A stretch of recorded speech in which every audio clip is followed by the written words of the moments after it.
Ganda ng kalsada oh. Kung mahilig kayo sa mga bangkingan, mag-i-enjoy kayo dito.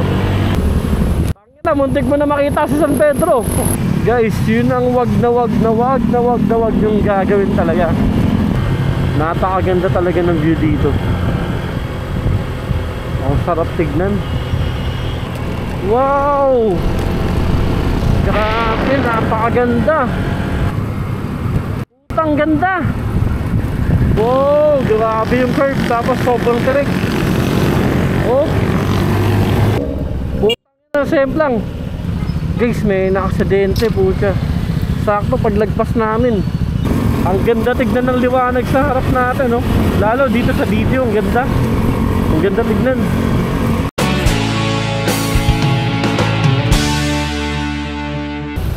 What's up guys, J Travel.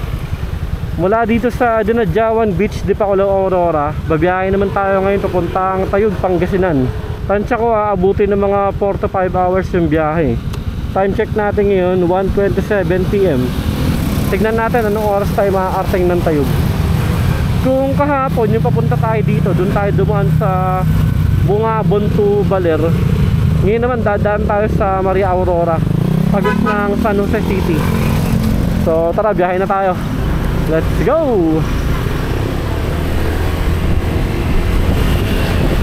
Wala akong kinabit na mic ngayon dito sa action cam natin, dito sa DJI, kasi medyo umaambon eh.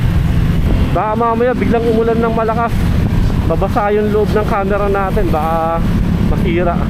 Mahirap na. Maayos din naman pick up ng audio na itong action cam natin kahit wala tayong mic. Medyo maingay nga lang talaga. Bye bye Teresita Beach Resort. Diyan tayo nag-stay. Kung di nyo pa nga pala napapanood yung mga previous vlog ko, yung biyahe namin papunta dito, tapos yung naligo kami dito sa dagat ng Dinadjawan, click na lang yung link sa description. O kaya pindutin nyo yung suggested sa taas.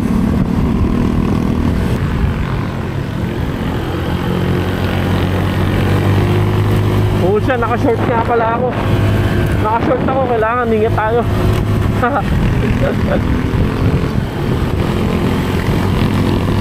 DCX 160.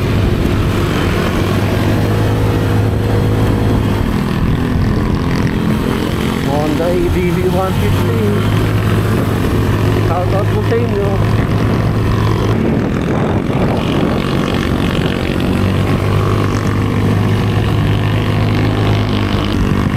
Grabe, ang sarap ng daanan talaga dito. Kaya kahapon enjoy na enjoy kami dito eh.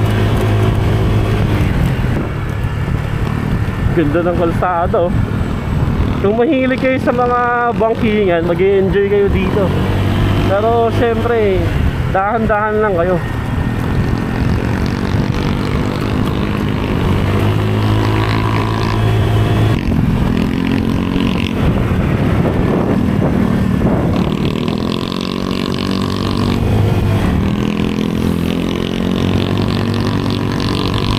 Eto, bayaw ko to. Nakakawasaki 175.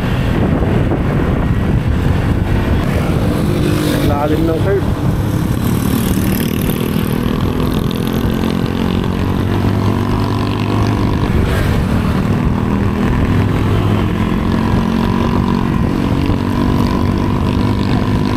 Eh no. Wow!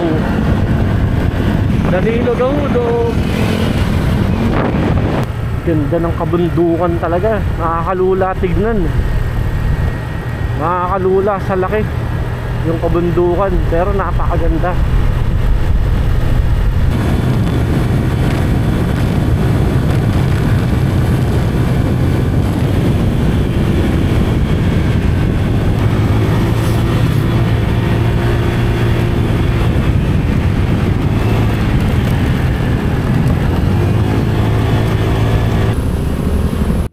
Muntik mo na makita sa San Pedro. Guys, yun ang wag na wag yung gagawin talaga. Lalo kung truck yung overtaken nyo, tapos sa kurbada pa. Pwede mo namang overtaken yung truck sa maayos na overtake. Wag sa kurbada. Napakadelikado no. Muntikan na yung tropa ko. Pasaway itong tropa natin ha. Na-extend sight ata dito sa mga liko-liko eh. Huwag nyo susubukan yung truck kapag sa kurbada. Huwag na huwag. Hintay lang kayo ng tamang tempo. Kapag sa kurbada, mas maganda na lagi mong iisipin na lagi ka merong makakasalubong sa kurbada. At wag na wag kang overtake talaga, lalo sa curve. Isipin mo, lagi ka may makakasalubong. Meron man o wala, ang importante safe ka. Huwag kang mag-overtake talaga sa kurbada. Lalo kung truck o overtakean mo. Better safe than sorry. Kaya nga. Stop over lang tayo dito saglit. Ito yung pinakamahabang tulay dito na madadaanan. Picture lang muna. Napakaganda talaga ng view dito. Dito sa part na to. Ang sarap tignan. Asan na yung mga kasama ko?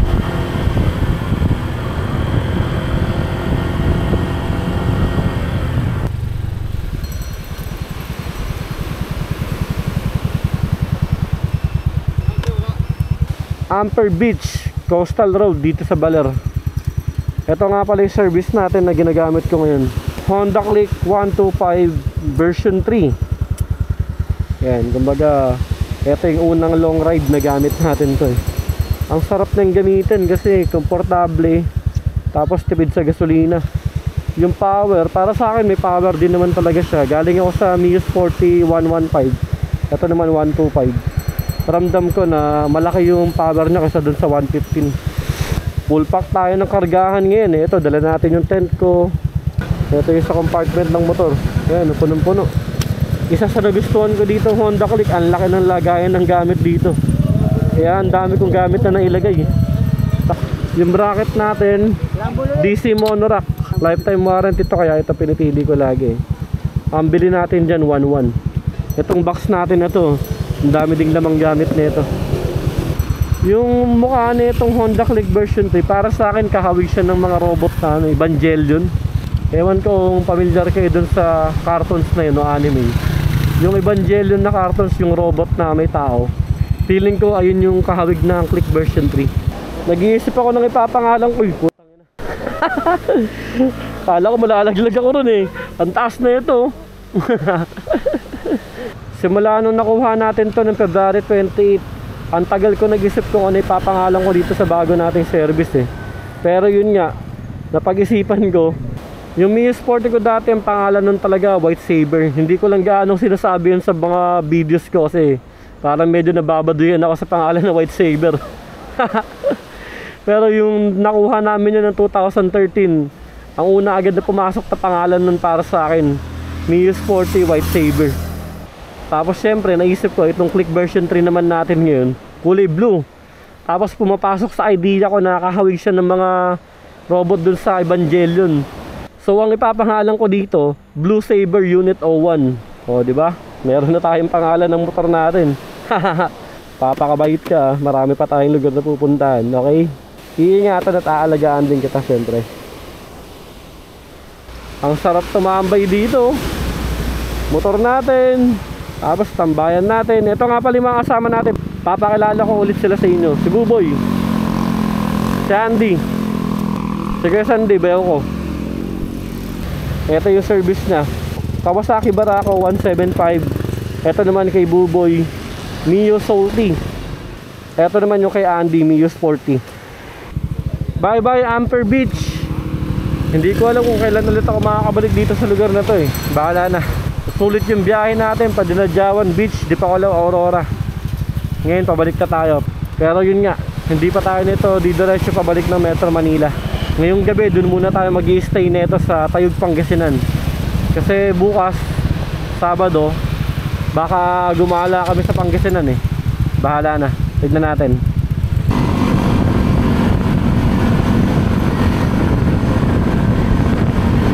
Eco Petrol.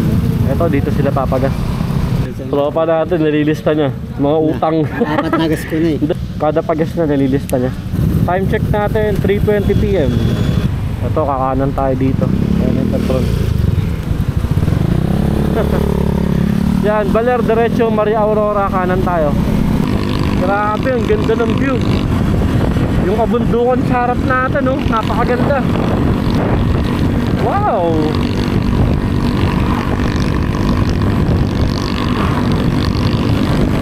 Grabe!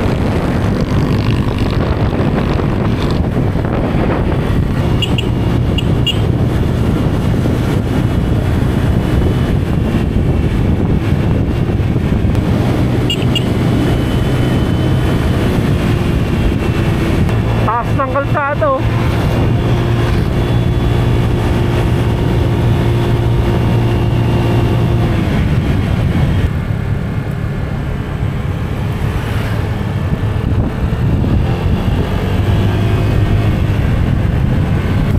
Eto guys, nandito na tayo ngayon nito sa kabundukan. Sana wag tayong ulanin.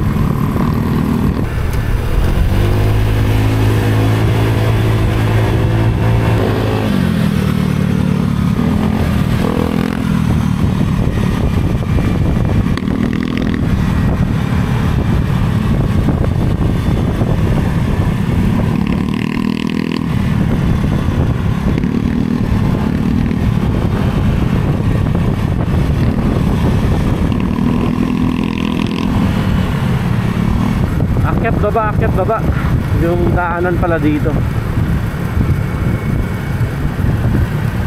Pero maganda yung kalsada, walang lubak-lubak.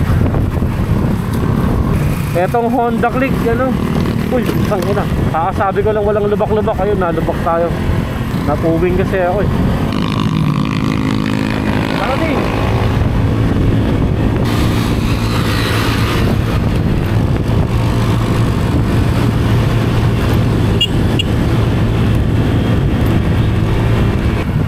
Wow, ganda dito ah. Sayang di kami minto. Ganda.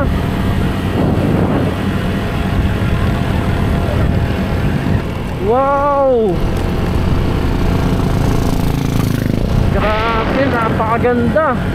Parang bagong gawang kalsada to.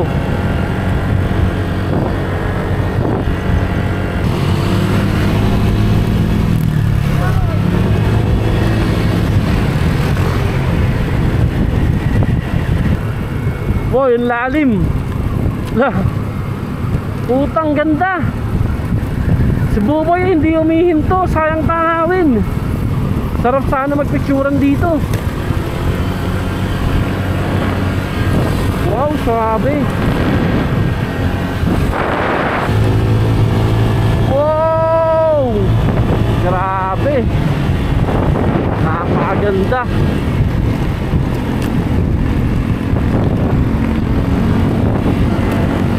Napakaganda ng Pilipinas.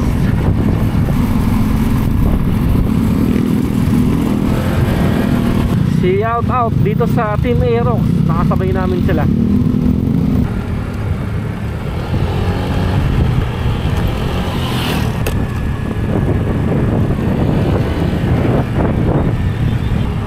Pababa tayo na pababa.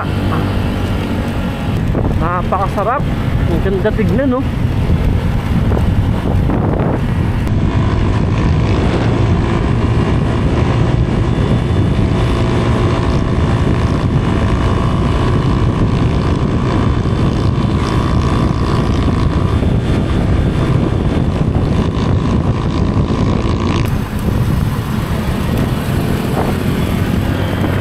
Linis ng ilog ah. Wow, grabe yung curve, tapos sobrang tirik. Oh,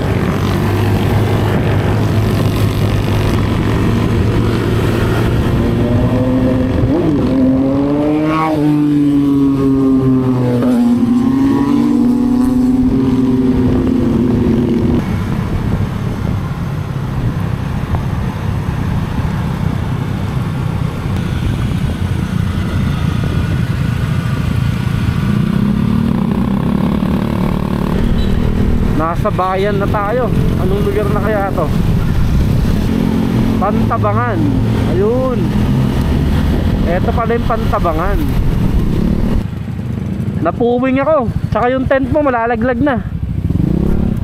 Ayan oh. Ganyan ba talaga yan? Malalaglag yan. Napuwing ako dun ah. Akala ko malalaglag na yung tent ni Buboy, yun pala ganun pala talaga yung pagkakatape niya.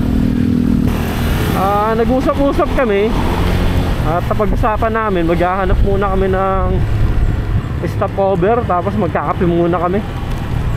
Coffee break muna tayo. Pipili lang ako kung saan natin matitripan. Time check natin ngayon 5:21 PM. San Jose City, 31 km. Doon tayo dadaan. Wow, Triumph yun ha. Ganda ng tunog. Putang yun na, semplang.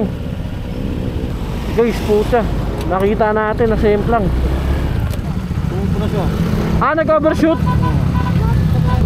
Nagulat ako eh. Guys, may nakaksidente po siya. Sakto paglagpas namin, pagsilip ko yung side mirror eh. Tara, boy pa.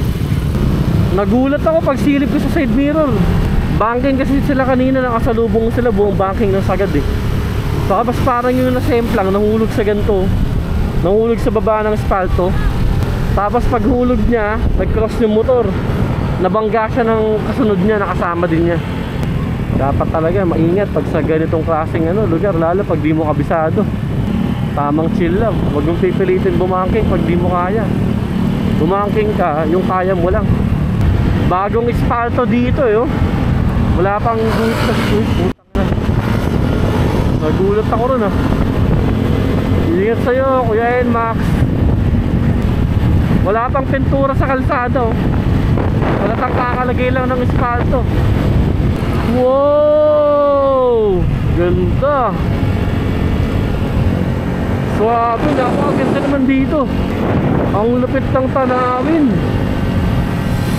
Siguro kung tayo galing kanina, ayun yung kabundukan yun.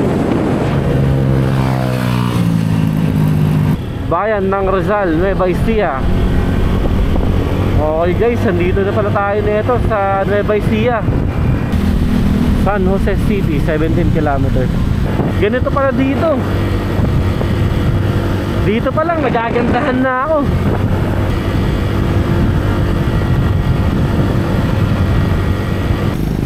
Okay guys, eto meron na kami nahanap na spot na pagkakapihan namin. Yan, dito tayo, San Jose Rizal Road, Portal Bridge. Ang daming insekto dito sa lugar nila, pumapasok sa helmet ko. Hindi ko alam kung anong klase ng insekto eh, pero ang dami. Ang ganda tignan ng paglubog ng araw. Ang ganda tignan ng liwanag sa harap natin, no? Lalo dito sa video, ang ganda. Ang ganda tignan.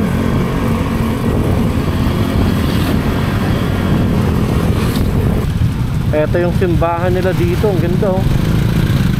Mukhang sinaunang panahon pa.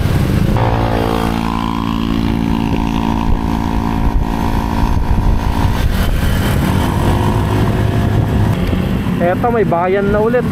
Anong lugar na kaya to? Bayan ng Lupaw. Lupaw pala pangalan ng lugar. Maraming salamat po. Eto, anong lugar na kaya to? May arko ulit. Marasak. Hindi ko nabasa, nakasulat sa arko, kulay puti. Maragaskak nga ba yun? Noon na nakalagay, tapos kulay puti, hindi ko nabasa eh. Ang ganda ng kalsada nila dito. Meron pa ilaw.